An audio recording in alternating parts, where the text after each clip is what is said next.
नमस्ते और इस नए विश्लेषण में स्वागत है। आज एक ऐसे टॉपिक पर चर्चा करेंगे जो हर ट्रेडर के दिमाग में चलता रहता है, लेकिन हैरानी की बात यह है कि इस पर ज्यादा खुलकर बात नहीं होती। इसे हम आइसबर्ग मॉडल कह सकते हैं। टेक्निकल स्ट्रैटेजी दरअसल उस आइसबर्ग का सिर्फ ऊपरी हिस्सा है जो पानी के बाहर चमकता हुआ दिखता है, पर असली कहानी और असली खतरा सतह के बिल्कुल नीचे छुपा होता है। तो सबसे बड़ा सवाल यही उठता है, पेपर पर एकदम परफेक्ट रिस्क रिवॉर्ड रेशियो और साउंड सेटअप्स होने के बावजूद लाइव मार्केट्स में लगातार पैसे क्यों डूबते हैं? ऐसा क्यों होता है कि जो स्ट्रैटेजी बैक टेस्टिंग में एकदम लाजवाब लगती है, वो रियल टाइम ट्रेडिंग में आते ही फेल हो जाती है? Okay, let's dive into this. सच्चाई ये है कि स्ट्रैटेजी इस पूरी लड़ाई का सिर्फ एक बहुत ही छोटा सा हिस्सा है। सोर्सेस से एक बहुत दिलचस्प बात निकल कर आती है कि अधिकतर ट्रेडर्स जिस वजह से नुकसान उठाते हैं, उसका उनकी स्ट्रैटेजी से दूर दूर तक कोई लेना देना होता ही नहीं है। पानी के नीचे कुछ ऐसी छिपी हुई ताकतें हैं, जैसे हमारे इमोशंस और मैकेनिकल कॉस्ट्स, जो खामोशी से अकाउंट्स को खाली करती रहती हैं। आज के इस विश्लेषण में हम इसी आइसबर्ग की गहराइयों का पूरा नक्शा देखेंगे। शुरुआत करेंगे द रिटेल ट्रेडिंग पैराडॉक्स से, उसके बाद the psychology of execution, liquidity sweeps and timing, the mechanics of slippage, hidden costs and taxes, और आखिर में देखेंगे बिल्डिंग अ रिजिलिएंट सिस्टम। ये वही फैक्टर्स हैं जो ट्रेड के दौरान असर डालते हैं। तो शुरू करते हैं अपने पहले सेक्शन से, द रिटेल ट्रेडिंग पैराडॉक्स। यहाँ हम समझेंगे कि कैसे एक ट्रेड का असल एग्जीक्यूशन पेपर पर बनी स्ट्रैटेजी से बिल्कुल अलग दिशा में चला जाता है। अब आते हैं दूसरे सेक्शन पर, द साइकोलॉजी ऑफ एग्जीक्यूशन। ये एक हैरानकुन तथ्य है कि हमारा दिमाग किसी बड़े फाइनेंशियल नुकसान को बिल्कुल किसी शारीरिक चोट या फिजिकल पेन की तरह ट्रीट करता है। जब नुकसान होता है तो दिमाग में कॉर्टिसोल नाम का स्ट्रेस हार्मोन रिलीज होता है। इसके बाद या तो एक ट्रेडर डर के मारे बिल्कुल फ्रीज हो जाता है और ज़रूरी एक्शन नहीं ले पाता, या फिर फ्रस्ट्रेशन में आकर तुरंत रिवेंज ट्रेडिंग शुरू कर देता है, जो अकाउंट्स के लिए और भी खतरनाक है। और ये आंकड़ा सच में देखने लायक है।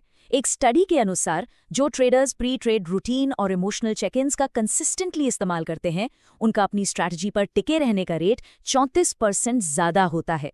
यानी कि जो चीज़ें चार्ट्स पर दिखती नहीं हैं, जैसे डर या लालच, अगर उन्हें पहचान कर लिख लिया जाए तो असल में परफॉर्मेंस बेहतर होती है। मेकिंग द इनविजिबल विजिबल सच में काम करता है। एक बड़े नुकसान के बाद वापस ट्रैक पर आने का एक एकदम सिस्टमैटिक तरीका होता है।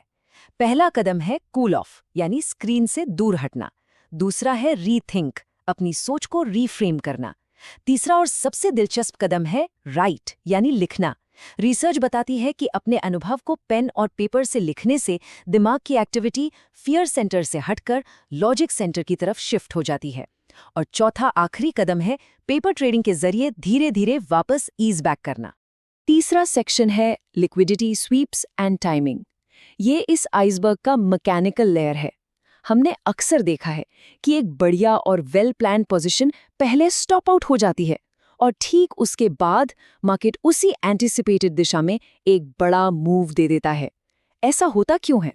रेडिट पर एक ट्रेडर की ये आवाज़ बिल्कुल सच्ची और रिलेटेबल लगती है।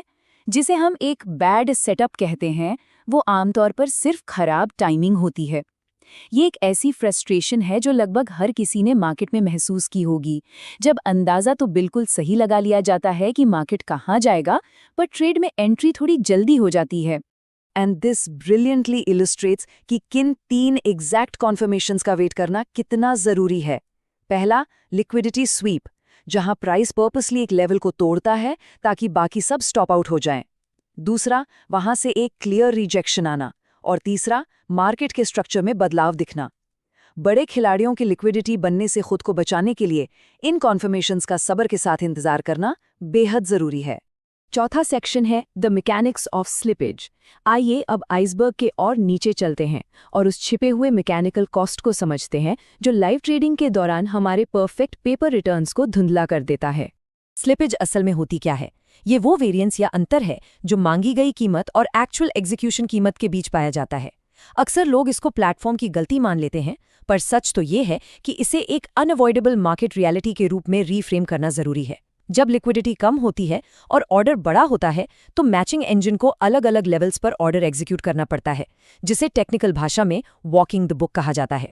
देखिए, मार्केट ऑर्डर्स एग्जीक्यूशन की गारंटी तो दे देते हैं, पर फास्ट वॉलेटिलिटी के दौरान इनमें सीवियर स्लिपेज का बहुत बड़ा जोखिम होता है, जिससे ट्रेड की कॉस्ट अचानक बढ़ जाती है। वहीं दूसरी तरफ लिमिट ऑर्डर्स एग्जीक्यूशन कीमत को तो इफेक्टिवली कैप कर लेते हैं, पर उनमें ये डर बना रहता है कि ऑर्डर शायद एग्जीक्यूट ही ना हो। ये समझना बहुत जरूरी है कि किस सिचुएशन में कौन सा ऑर्डर टाइप इस्तेमाल करना है। 5वां section, hidden costs and taxes. अब वक्त आ गया है आइसबर्ग के बिल्कुल बॉटम में डाइव लगाने का। यहाँ हम उन सिस्टमैटिक फिक्स्ड कॉस्ट्स का खुलासा करेंगे जो बिल्कुल शांति से प्रॉफिट मार्जिन्स को लगातार कम करते रहते हैं, चाहे स्ट्रैटेजी कितनी भी अच्छी क्यों ना हो। भारत में सिक्योरिटीज ट्रांजैक्शन टैक्स यानी STT एक नॉन रिफंडेबल और मैंडेटरी सरकारी टैक्स है।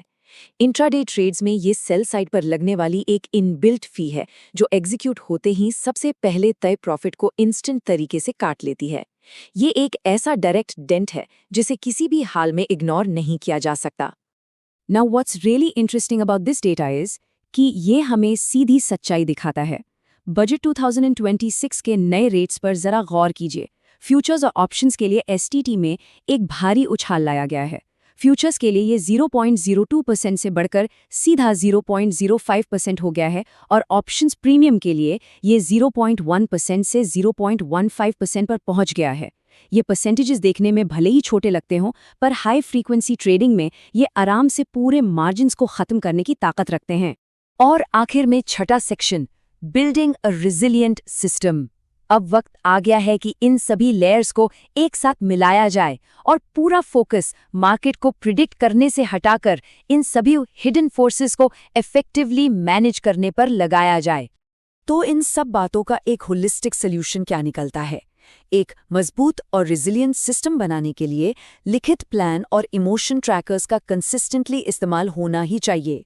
जल्दबाजी की जगह स्ट्रक्चरल मार्केट कॉन्फर्मेशन का इंतजार करना सबसे बड़ी समझदारी है। स्लिपेज को कैप करने के लिए लिमिट ऑर्डर्स का ठीक तरह से इस्तेमाल होना चाहिए। और एक आखिरी जरूरी बात, ट्रेड लेने से पहले ही STT और बाकी हिडन कॉस्ट को ब्रेक इवन मार्जिन्स में कैलकुलेट किया जाना चाहिए। इस पूरे विश्लेषण के आखिर में बस एक सवाल छोड़कर जा रहे हैं। जो भी लॉसेस हमें लगातार देखने पड़ते हैं, क्या वो सच में एक स्ट्रैटेजी का प्रॉब्लम है या दरअसल एक सिस्टम का प्रॉब्लम है? इस बारे में बिल्कुल गहराई से सोचिएगा, क्योंकि असल जवाबों की शुरुआत इसी पर्सपेक्टिव से होती है। आज इस विश्लेषण में जुड़ने और इन कॉन्सेप्ट्स को समझने के लिए बहुत बहुत शुक्रिया।